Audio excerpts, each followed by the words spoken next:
Uh, Good afternoon, everybody. Welcome to this session of transportation engineering.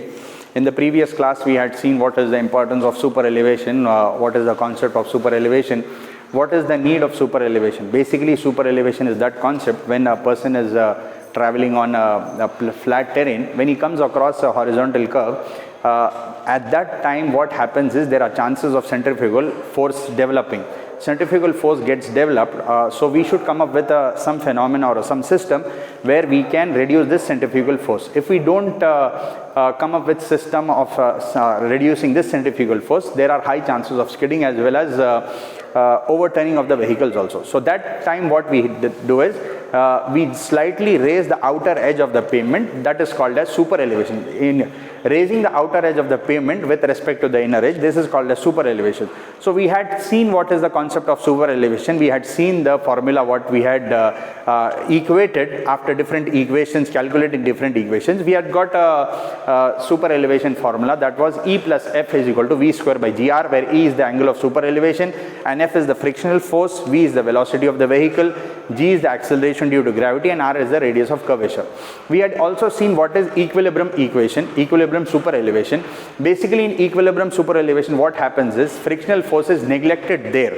So we consider that there is no frictional force acting on the vehicle, though there is centrifugal force and though there is pressure acting onto the tires, there are reaction acting onto the tires, but still what we consider here is there is no frictional force acting here. So at that time what happens in when there is no frictional force acting, we have calculated, we have seen those equations also, we have derived an equation and we had got that RA is equal to RB, that is reaction on the tire A is equal to the reaction on the tire B. So as frictional force is neglected here, so we don't get any, we don't come up with the equation as the reactions on both the tires are same.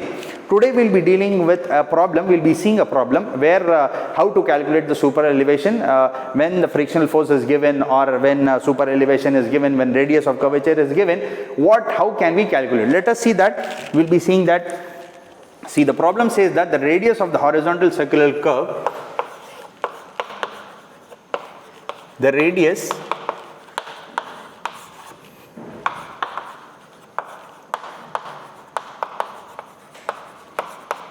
of the horizontal circular curve.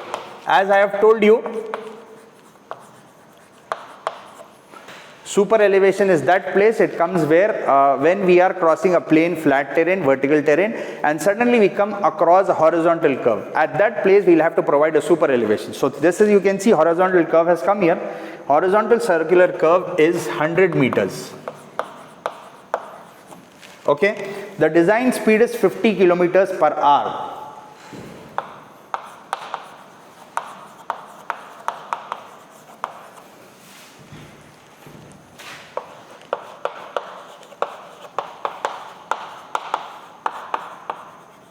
He has also given the design speed, the velocity of the vehicle, he has given that also. And the design coefficient of lateral friction is 0.15.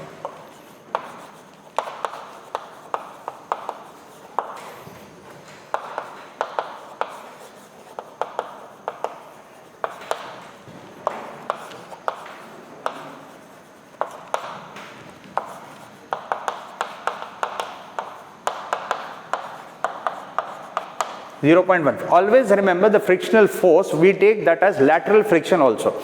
There is longitudinal friction also and lateral friction also. Here in this case we will be considering the friction that is caused here is, that is lateral friction. See, sometimes he might give you, the friction is longitudinal friction. He might give you like that, he might confuse you. Always remember, we will be considering in this super elevation questions, we will be considering only lateral frictions. If he gives you longitudinal frictions, that means lateral friction F is 0. We will be considering that friction is 0 there, because in our case, when centrifugal force acts, the frictional that is caused, that is lateral friction. So don't get confused with that. When he gives you, if he gives you longitudinal friction, just understand the F value is 0 there, because longitudinal friction doesn't act there, only lateral friction acts there. Let us see what is he asking here. Calculate the super elevation required.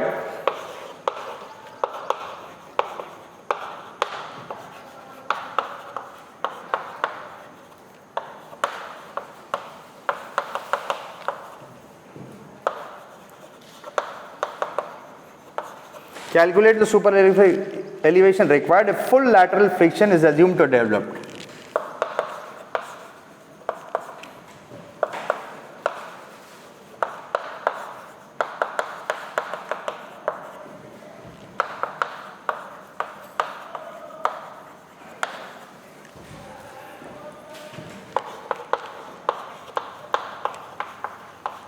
So he's asking us to find out the super elevation when full lateral friction. So lateral friction is also there. He's telling that lateral friction is acting. That is, he's not telling that friction is not acting. If friction was not acting, then we had to take the frictional value as 0. But he is telling that the question says that the lateral friction is acting here. So next, B, calculate the coefficient of friction.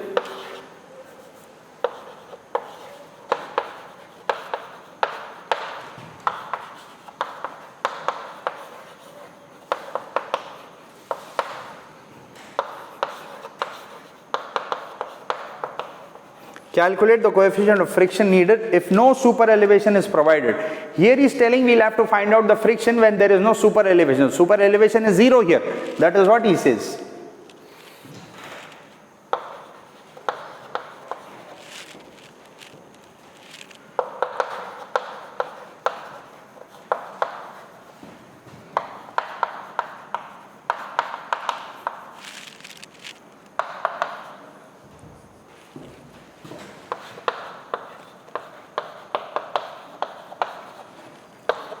Let us see what is C. He says calculate the equilibrium super elevation. Equilibrium super elevation. In this, friction will be 0.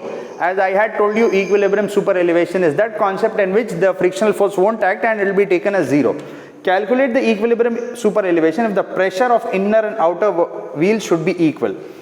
Calculate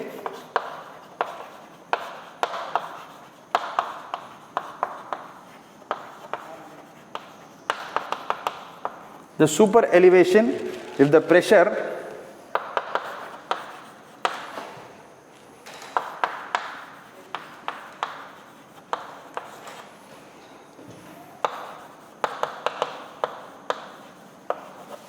of inner and outer wheels should be equal.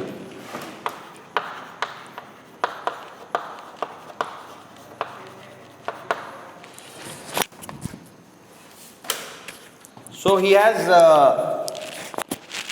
given us a question, the radius of the horizontal circular curve is 100 meters. The radius of horizontal circular curve is 100 meters. Radius has been given, that is 100 meters. The design speed is 50 km per hour. So velocity of the vehicle, that is 50 km per hour. And design coefficient of lateral friction is 0.15. That is F he has given us, F 0.15. What he wants us to know, he has given us 3 questions here. Calculate the super elevation required if the full lateral friction is assumed to develop. So we'll have to calculate the super elevation. As we know the formula for super elevation, E plus F is equal to V square by GF. Always remember this formula. We can calculate anything. If you remember, just remember this one simple formula. Other things, the frictional might change sometimes, velocity might change, G will be same and the radius only varies here. Always remember this formula, it is E plus F is equal to V square by GF. We'll just calculate that here. Next, what he is asking, calculate the coefficient of friction needed if no super elevation is provided.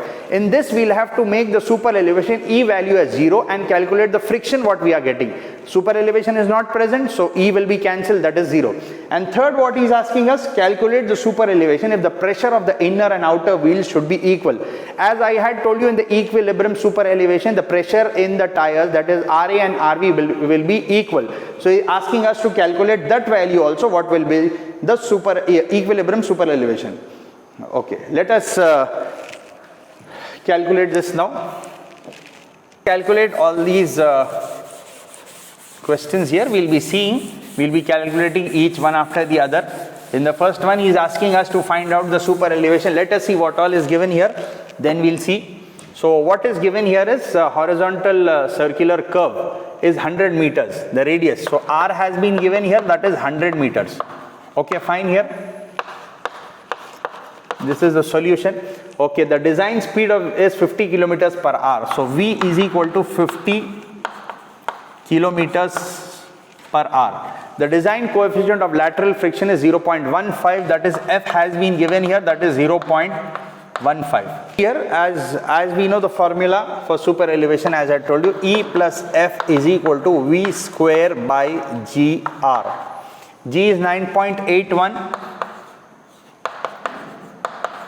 Acceleration due to gravity 9.81. Now what we want to know what is E. What is E value? Let us substitute all these values. Always remember one thing, please remember, whenever he has given velocity in kilometers per hour, just convert it into meters per second. To convert this into meters per second, we will have to divide 50 by 3.6.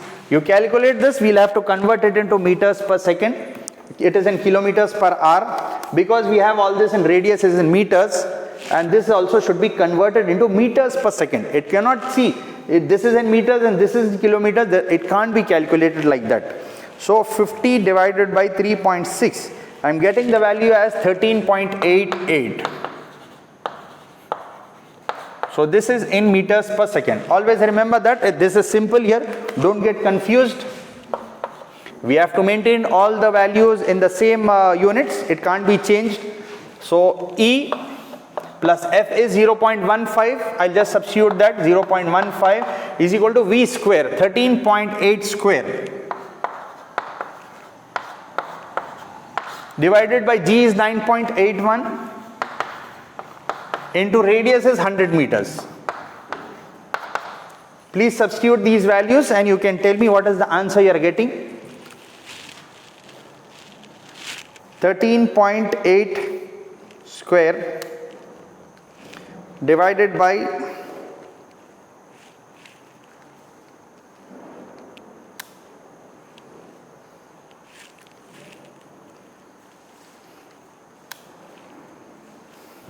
I have got this value as 0.047. I have just calculated these values. E plus F is equal to V square by GR. After calculating this, I have substituted these values. I have got this as 0.046. So this is the super elevation that I'll have to increase. The first, see, this is very simple. He has given us the friction value. He has given us the velocity. Always remember, as the radius is in meters, even the velocity should be converted into meters per second. Always remember that. For that, you'll have to divide it by 3.6. I've got it at 13.88. I've just substituted that value, 13.88 square by 9.81 into 100. I've taken, after calculation, I've got it as 0.046. So this is the super elevation. With respect to the inner edge, the outer edge should be raised by 0.046 meters. It should be raised by this height. Okay? Hope this is clear till here. So this was the first question that was asked here. Let us see the second question, what he had asked us. In the second question, he had asked us, we'll have to find out, calculate the coefficient of friction needed if no super elevation is provided. So basically what he is telling is the super elevation is 0. Please see, super elevation is 0. We'll be taking that same formula, E plus F is equal to V square by GR. So here he is telling the super elevation is not considered here, only the frictional we'll have to find out. So simple, we'll be taking E as 0 and we'll be substituting the other values here. So F is equal to E is equal to 0. Okay, F is equal to V square by GR, as I had already converted velocity into meter per second. I have just substituting this, 9.81 into 100. Please calculate this, what is the value you will be getting here. 13.88 square is equal to, divided by 9.81 into 100. I am getting it as 0.196. Okay, you just calculate it here. After calculating this, I am getting it as 0.196. Okay, fine. Here when the super elevation is not considered here and the super elevation has been taken as 0, I have just substituted these values here. 13.88 square by 9.81 into 100, I have got it as 0.196. Let us see the third question, what he is asking here. He is telling us find out the equilibrium super elevation when the pressure in the tires A and B should be equal. For maintaining equilibrium super elevation, we will be considering the frictional force as 0. we'll be not considering frictional force. Frictional force won't be acting here because in equilibrium super elevations, the pressure in the tires A and B is both are same. So there the frictional force will be neglected here. So here we'll be taking F is equal to 0. The formula is same, E plus F is equal to V square by GR. So F will be 0. I'll just substitute these values. E is equal to V square is 13.88 square by G is 9.81 into R is 100. This also is same and this also is same. You can just see here, nothing has changed here. Only here the super elevation has become 0. So frictional is 0.196. In the next question he has asked us the equilibrium super elevation. He has asked us to find out what is equilibrium super elevation. So in this equilibrium super elevations means that the frictional force will be 0. I have just taken F as 0. I have substituted these values. I am getting the same answer, that is super elevation is also, equilibrium super elevation is also 0.196. So we have calculated this, we have completed this problem here. It is very simple. Always remember this formula, E plus F is equal to V square by GR, where E is the super elevation, F is the frictional force, V is the velocity of the vehicle, G is acceleration due to gravity, and R is the radius of curvature. He might only twist you by just giving these values, velocity in kilometers per hour, convert it into meter per second. He might give you radius, he might change that 100 meters to centimeters also, or mm. You please keep all the units in, please convert all the whatever he has given in one simple units. The units shouldn't change here. Just convert those, put this in the values, put this in the equations, and you'll get the answer. So hope this is clear till here. We'll be seeing what is further, we'll be seeing what is in the further session also what is there. So hope this was clear till here. We'll be seeing further what all is there. Please be, see, this is important, this session is important, and super elevation concept is also very important. So that is why I have taken about 3 classes to just explain you all what is super elevation. I could have completed it in one class only, but I felt it is very important and it needs number of sessions so that you get a good clarity here. So please go through these sessions, I request you all. Most probably the questions what will be given in your exams will be similar to these only, because I try to solve those problems only which are given the previous questions, previous question papers. I request all of you all to please go through this question what I have solved here. Similar questions will be given to you all. If you can solve the other questions also, it will be very easy for you all to answer and score marks here. If you have any questions regarding this session, please comment in the comment box. I will try my best to clarify all the doubts, whatever you all have got here, and we'll be continuing in the next session. Thanks a lot for this session.